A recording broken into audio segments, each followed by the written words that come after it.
वक्त की बड़ी खबर पश्चिम बंगाल से आ रही है, जहां अमित शाह ने ममता बनर्जी पर बड़ा हमला बोला है। अमित शाह ने कहा कि ममता सरकार जितने हमले करेगी, बीजेपी उतनी ही मजबूती से आगे बढ़ती चली जाएगी।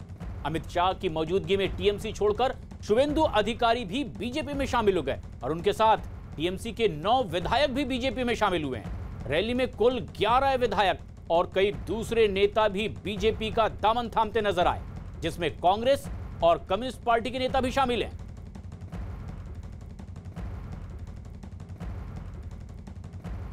बंगाल के गरीब को मोदी जी जो भेजना चाहते हैं वो नहीं मिलता है। और आज सुबह में अखबार देखता था, कुछ बड़बोले नेताओं ने कहा तृणमूल को कोई हरा नहीं सकता।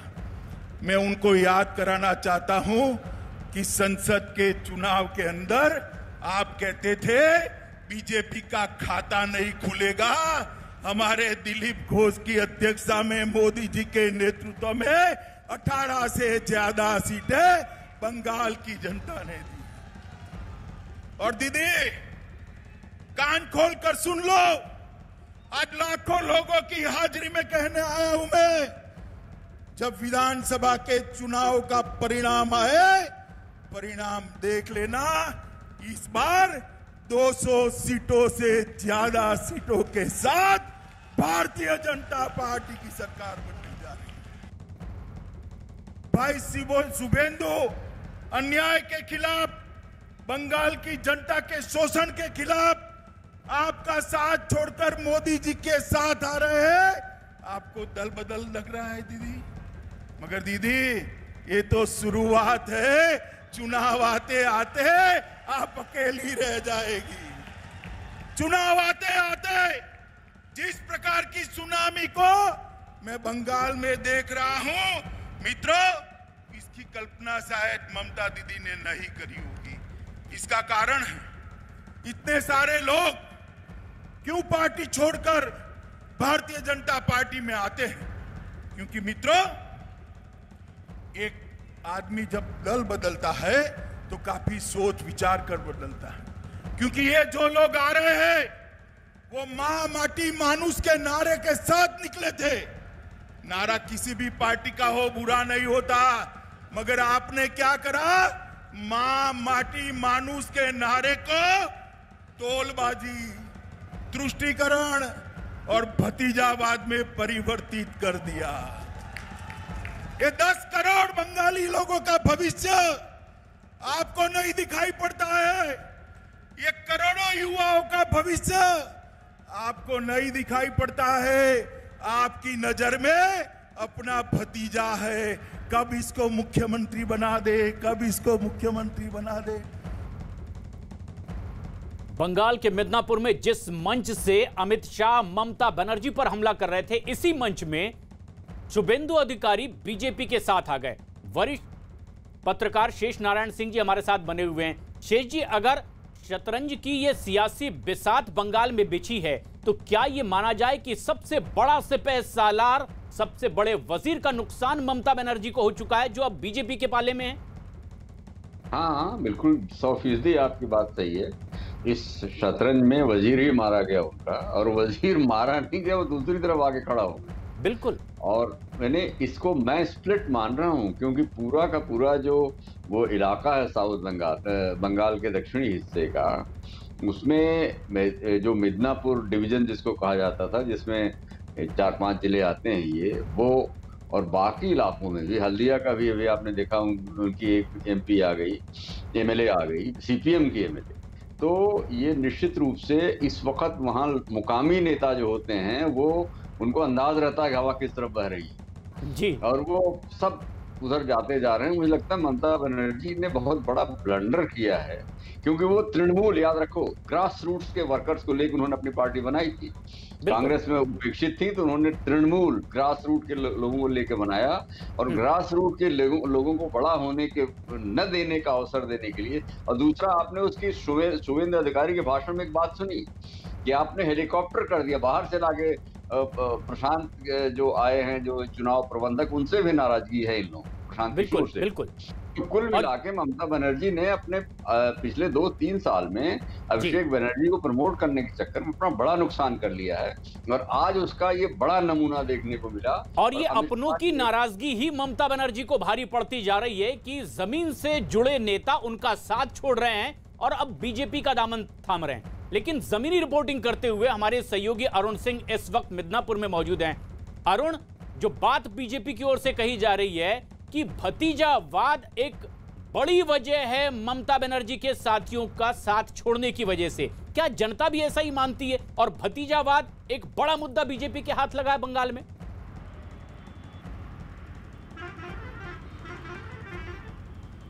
देखिए, बीजेपी परिवारवाद और भाई भतीजावाद पर शुरुआत से ही, चाहे राष्ट्रीय राजनीति देखिए चाहे आप राज्यों की राजनीति देखिए, बीजेपी इस मुद्दे को जोर शोर से उठाती है और कहती ये भी है कि उसका राष्ट्रीय अध्यक्ष कौन होगा वो किसी को पता नहीं होता, वो किस साधारण परिवार से आएगा, किस राज्य से आएगा।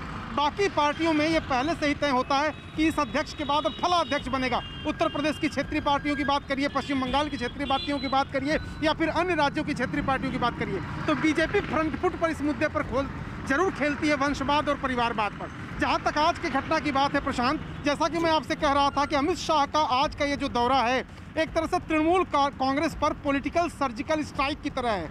आप देखिए कि 6 विधायक उनके पार्टी में शामिल करा लिए, कांग्रेस का एक, सीपीएम का एक, सीपीआई का एक सांसद, तो कुल मिलाकर के आप देखिए तो 13 बड़े नेता टीएमसी के शामिल हुए हैं आज बीजेपी में। और ये तो शुरुआत है, अमित शाह का कल का दौरा अभी बाकी है। इसके अलावा न जाने कितने दौरे अमित शाह, जेपी नड्डा के, कैलाश विजयवर्गीय के होंगे पश्चिम बंगाल में। तो पश्चिम बंगाल की राजनीति में देखिए 2 साल पहले तक जो पार्टी हाशिए में नजर आ रही थी वो आज सत्ता के प्रबल दावेदारों में शामिल हो गई है। आज ये नहीं किसी को पता है कि टीएमसी रहेगी या बीजेपी आ जाएगी। चुनाव का नतीजा क्या होगा ये हमें नहीं पता, ये जनता तय करेगी। लेकिन हम कयास ये जरूर लगा रहे हैं कि फाइट जबरदस्त टीएमसी और बीजेपी में है। तो जो पार्टी 2 साल पहले तक हाशिए पर थी आज वो सत्ता के प्रबल दावेदार में है, तो निश्चित रूप से बीजेपी ने मेहनत की है ग्राउंड पर।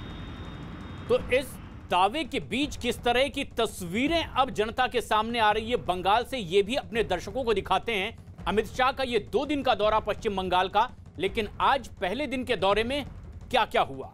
अमित शाह जैसे ही पहुंचे पश्चिम बंगाल तो जमकर हुंकार भरी ममता बनर्जी के खिलाफ। हालांकि उन्होंने विवेकानंद को नमन किया, खुदीराम बोस को याद किया, उन्हें नमन किया और यह भी बताने की कोशिश की कि जिस परिपाटी से ये शूरवीर आते हैं इन्हें भुलाने बिसराने की कोशिश पिछली सरकारों में की गई थी और बड़ा दावा और आरोप ममता बनर्जी पर लगाया गया। भव्य स्वागत बंगाल में अमित शाह का हुआ, काली मंदिर गए, पूजा अर्चना की, लेकिन साथ ही किसानों के घर भी गए और खाना भी खाया, क्योंकि अभी केंद्र की बीजेपी सरकार को किसानों के ही कुछ संगठन घेरने की कोशिश कर रहे हैं कृषि सुधार कानूनों को लेकर। लेकिन यह भी एक संकेत है कि बंगाल के किसान किस तरह से उनके साथ हैं, उनकी बात पर हामी भरते हैं। शेष नारायण सिंह जी वरिष्ठ पत्रकार हमारे साथ लगातार बने हुए हैं। शेष जी, ग्राउंड रिपोर्टिंग करते हुए अरुण जो तस्वीर देख पा रहे हैं और कह रहे हैं वो ये कह रहे हैं कि अब तक की सबसे बड़ी टूट ममता बनर्जी के गढ़ में टीएमसी में ये है और ये अमित शाह की पॉलिटिकल सर्जिकल स्ट्राइक है बंगाल में। क्या आप भी ऐसा ही मान रहे हैं और देख रहे हैं? बिल्कुल सही। अरुण की जो रिपोर्ट कर रहे हैं उसी के आधार पर तो सारा ज्ञान मैं अपना क्रिएट कर रहा हूँ, वरना बंगाल मुझे गए कितने साल हो गए, कितने दिन हो गए, और अब हालांकि इलाके को मैं अच्छी तरह समझता हूँ, सारी चीजें जानता हूँ, लेकिन आज की जो सिचुएशन है अरुण ही बेहतर बता रहे हैं।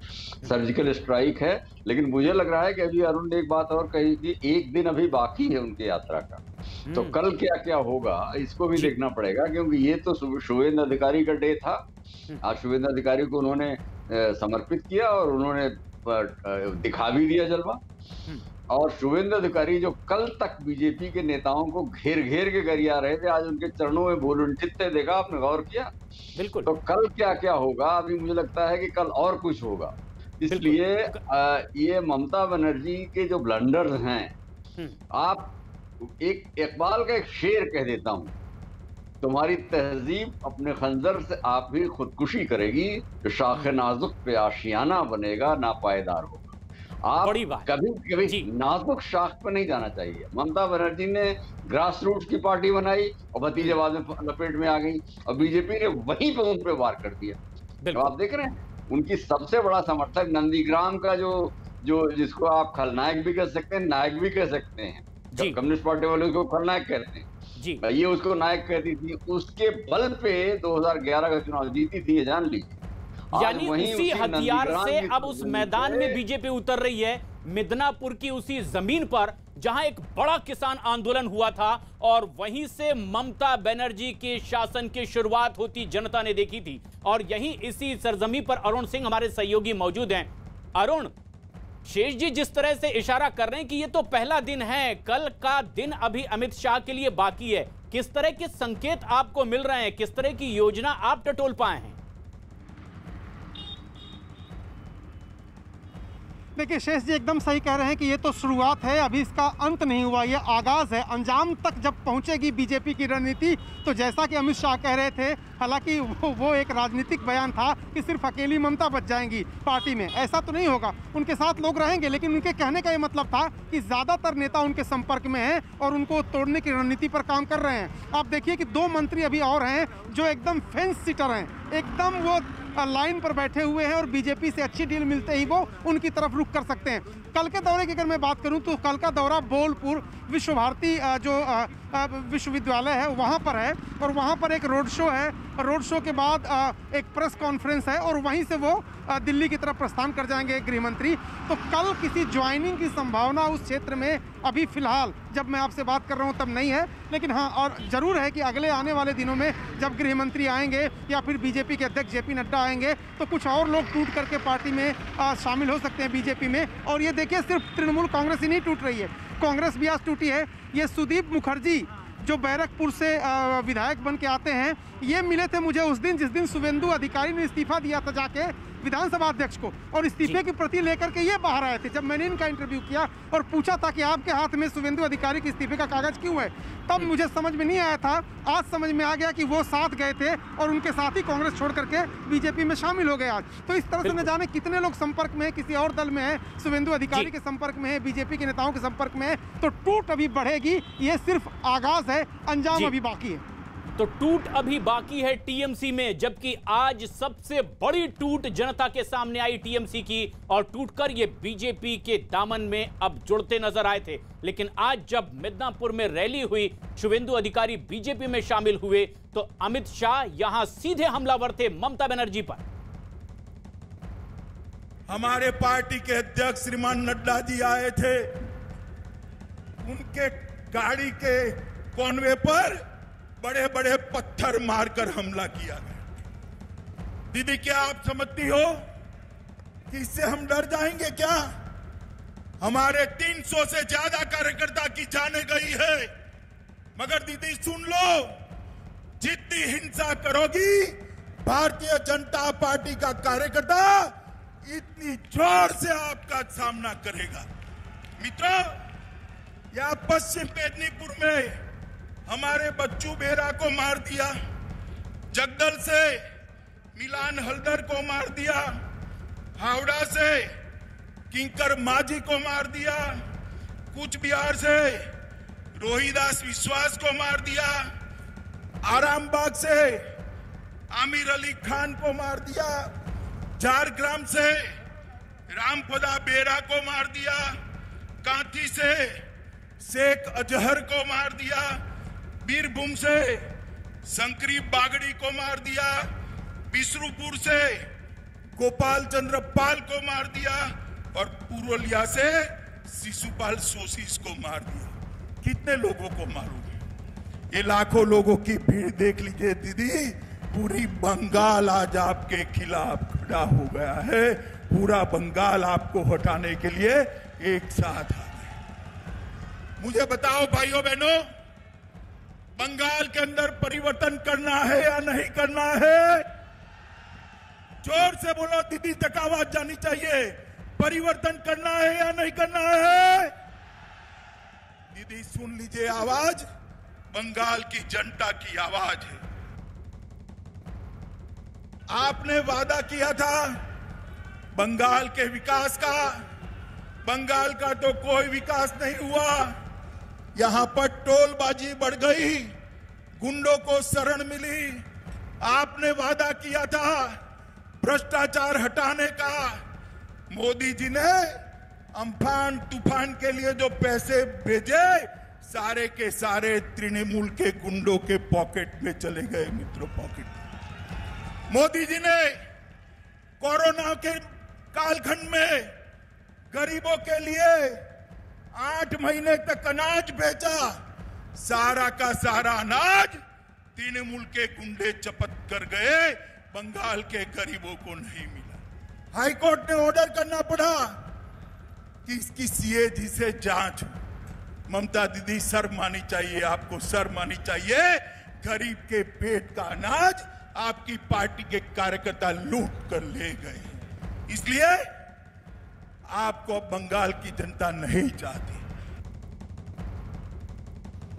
सीधे हमला ममता बनर्जी पर अमित शाह का, जबकि 2 दिन के वो दौरे पर हैं। शेष जी लगातार हमारे साथ बने हुए हैं, अरुण सिंह भी। शेष जी, क्या ये जो भ्रष्टाचार का आरोप बीजेपी की ओर से लगाया जा रहा है कि केंद्र से अनाज भेजा गया था उन लोगों के लिए जो गरीब हैं, किसान हैं, लेकिन उसमें भ्रष्टाचार किया गया, उन तक नहीं पहुंचा, क्या ये भी जनता को छूने वाले कुछ सब्जेक्ट हैं जिसको लगातार मुद्दा बना रही है बीजेपी? देखिए, आपने गौर किया, नरेंद्र मोदी पिछले 6 वर्ष में अपने को गरीब के पक्ष में खड़ा हुआ हर मौके पे साबित करते, चाहे वो इज्जत घर का मामला हो, चाहे ज्योति गैस का चूल्हे का मामला हो, एक बत्ती देने का मामला हो, हर जगह वो गरीब को। और इसमें भी जो फ्री राशन बंटा है, कोरोना का जो मिसमैनेजमेंट हुआ, उस संकट में जो राशन बंटा है, अब उनका आरोप है हमारे उत्तर प्रदेश में जैसे हम लोग रहते हैं, यहाँ तो सबको सारे लोग जिसका नाम बता दो उसके यहाँ राशन पहुंच जाता था। नोएडा ग्रेटर नोएडा में तो मैंने पिछले भी देखा, तो वहां अगर नहीं पहुंचा है तो ये बड़ी बात। और इसको अगर चुनाव अभियान, अभी चुनाव तो 5-6 महीने बाकी है ना, चुनाव तक अगर इसको ये करते रहे तो जो बहुत बड़ा वर्ग है जिसने कोरोना के काल में जो खाने पीने की किल्लत हुई है, वो तो सब ममता के खिलाफ हो जाएगा कि भैया वहां से तो आया था, इन्होंने हमको दिया नहीं। और बीजेपी के पास, केंद्र सरकार के पास अपनी बात को आखिरी व्यक्ति तक पहुंचा देने का इंतजाम इतना ज्यादा है कि ममता कहीं नहीं रह जाएंगी। तो वो निश्चित रूप से अगर ये बड़ा मुद्दा है, इस पर जी। बहुत बड़े वर्ग को उनसे आइसोलेट करेंगे। आप ध्यान रखिएगा कि गरीब आदमी जो है वो ममता के साथ था, तो वो जी एक बड़ी बात भी आप कह रहे हैं शेष जी कि वो जो गरीब तबका ममता का साथ देकर उसे सत्ता में पहुंचाने के लिए एक बड़ी भूमिका निभा रहा था, अब वो एक बार फिर से क्या नया फैसला लेगा, वही गुंजाइश टटोल रही है बीजेपी। अरुण, क्या इस तरह की बात जब बीजेपी रख रही है और शेष जी ये कहते हैं कि एक ऐसी चीज जो जनता को सीधे छुए उन तक पहुंचाने का एक बड़ा अमला बीजेपी के पास है, लेकिन सरकार तो ममता बनर्जी की पश्चिम बंगाल में है, जमीनी हकीकत क्या है? क्या वाकई बीजेपी इसमें कामयाब हो भी पाएगी? देखिए प्रशांत, ममता बनर्जी की यूएसपी क्या है? उनकी यूएसपी है सूती साड़ी में हवाई चप्पल पहन के एक ईमानदार महिला जो निडर है, निर्भीक है और किसी से लड़ जाती है, उसने लेफ्ट को उखाड़ फेंका। यही उनकी छवि है, ईमानदार छवि उनकी थी। लेकिन उसी छवि को तार तार करना होगा, उसको तभी बीजेपी यहाँ पर पैर पसार सकती है और उसके पास वजह भी है। उस छवि को तार तार करने के लिए उनके पास तथ्य हैं, उनके पास आंकड़े हैं, उनके पास नारदा स्कैम है, उनके पास शारदा स्कैम है, उनके पास खाद्यान्न में घोटाले का की बात है, हाई कोर्ट तक को इंटरव्यू करना पड़ा। उनके पास इस बात के तथ्य हैं कि अभिषेक बनर्जी अब कहाँ रह रहे हैं, अभिषेक बनर्जी की संपत्ति कितनी है, अभिषेक बनर्जी 25 लाख का चश्मा क्यों पहनते हैं। इस तरह के आरोप कैलाश विजयवर्गीय लगा रहे हैं। तो जो यूएसपी ममता की थी कि एक कट्टर छवि की जो अपनी बात मनवाने के लिए किसी हद तक जा सकती हैं, सूती साड़ी पहन के हवाई चप्पल पहन के ईमानदार नेता है, उस छवि पर कुठाराघात बीजेपी कर रही है तथ्यों के साथ और कुछ हद तक राजनीतिक बयानबाजी को लेकर। उसमें कमजोर कड़ी जो पड़ रही है उनके भतीजे अभिषेक बनर्जी, क्योंकि पहली बात तो ये कि वंशवाद की लड़ाई लड़के कांग्रेस से आई तो वंशवाद को खुद बढ़ावा क्यों दे रही हैं, और अभिषेक बनर्जी रातों रात इतने ज्यादा बीजेपी की नजर, जो बीजेपी आरोप लगा रही है कि इतने धनवान कैसे बन गए। तो ये बड़े आरोप बीजेपी लगा रही है, लेकिन अब जवाब भी टीएमसी को देना पड़ रहा है। कल्याण बनर्जी ने ये बागडोर थामी और टीएमसी ने अब अमित शाह की रैली और शुभेंदु अधिकारी के बीजेपी में शामिल होने पर भी तंज कसा है। And when Amit Shah has started, 3 or 4 sentences said, people were leaving the place, and Amit Shah was compelled to say that, "Jara suno bhaiya." Less than even his appeal did not accepted by the people. people had left the place. Shubhendu Adhikari, you have left. You for continuously 10 years, you have criticized the Narendra Modi government. You are a #1 liar of the state of West Bengal. तो अब TMC Suvendu अधिकारी को झूठा इंसान करार दे रही है, लेकिन शुभेंदु अधिकारी आज बीजेपी में शामिल हो गए। शुभेंदु ने अमित शाह की रैली के दौरान बीजेपी का दामन थामा है। इससे पहले शुभेंदु अधिकारी ने टीएमसी के कार्यकर्ताओं को एक खुला पत्र लिखा, जिसमें ममता बनर्जी पर शुभेंदु ने बड़ा हमला किया। शुभेंदु अधिकारी ने लिखा कि पार्टी में मौजूदा वक्त में जो लोग सत्ता में हैं, वो पार्टी को एक निजी संपत्ति की तरह डील कर रहे हैं। शुभेंदु ने आरोप लगाया कि इन लोगों ने बाहर के लोगों को भर्ती किया, जिन्हें जमीनी हकीकत और लोगों के त्याग की कोई जानकारी नहीं है।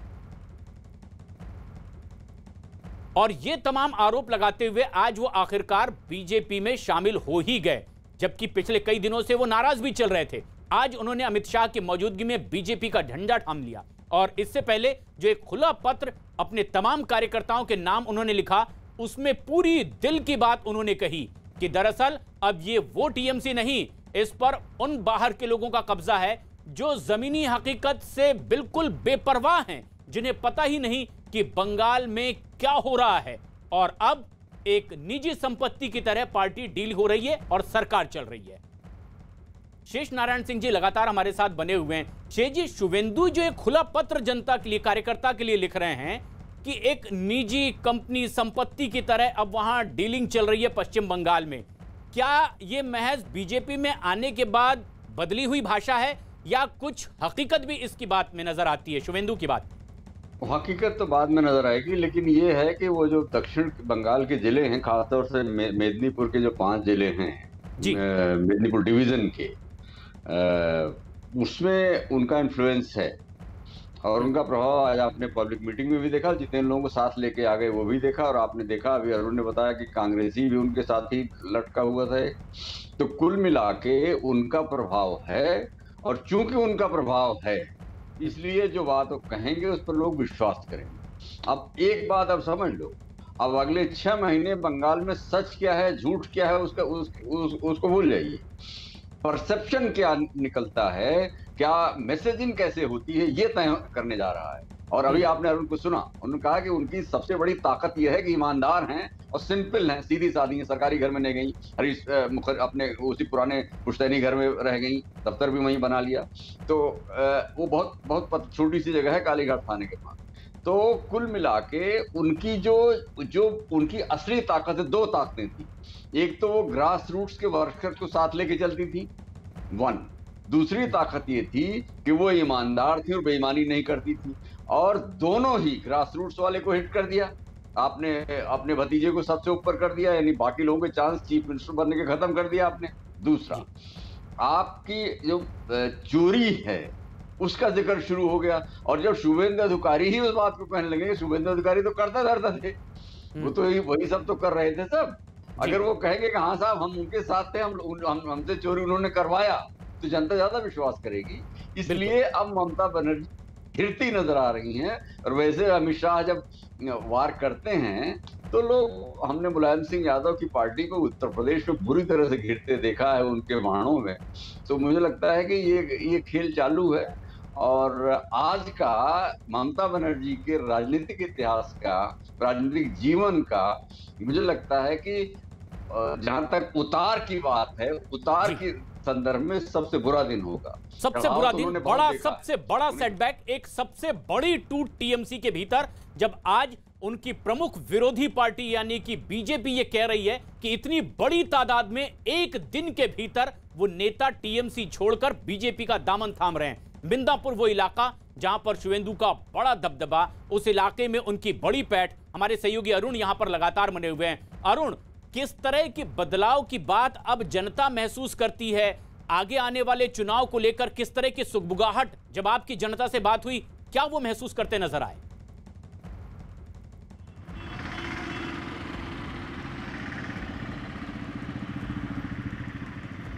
अरुण, हमारी आवाज अगर आप तक पहुंच रही है।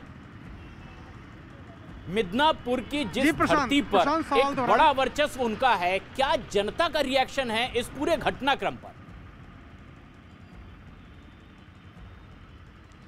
देखिए, जनता का जो रिएक्शन मैंने देखा, दो जो लोग जब खड़े हो रहे थे तब वो तालियां बजा रहे थे। एक तो शुवेंदु अधिकारी, दूसरे दिलीप घोष।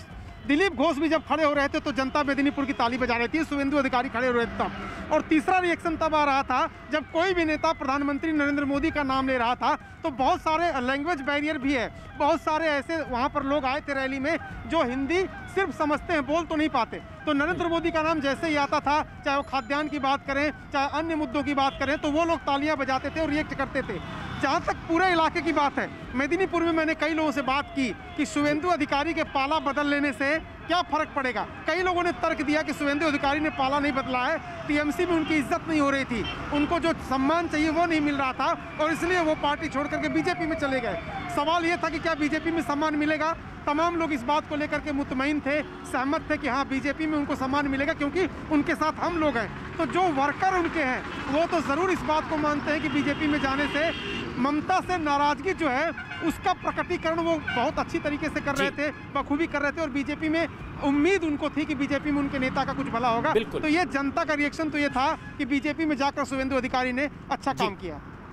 तो ये जनता भी इस बात से सहमत दिखाई दे रही है मिदनापुर और आसपास के इलाके में कि शुवेंदु अधिकारी जो बात रख रहे हैं वो वाजिब है, उनके साथ वो जो बर्ताव हुआ वो सही नहीं है। लेकिन अभी 2 दिन के दौरे पर अमित शाह हैं, आज का पहला दिन, कल का एक और दिन बंगाल में अभी अमित शाह का बाकी है।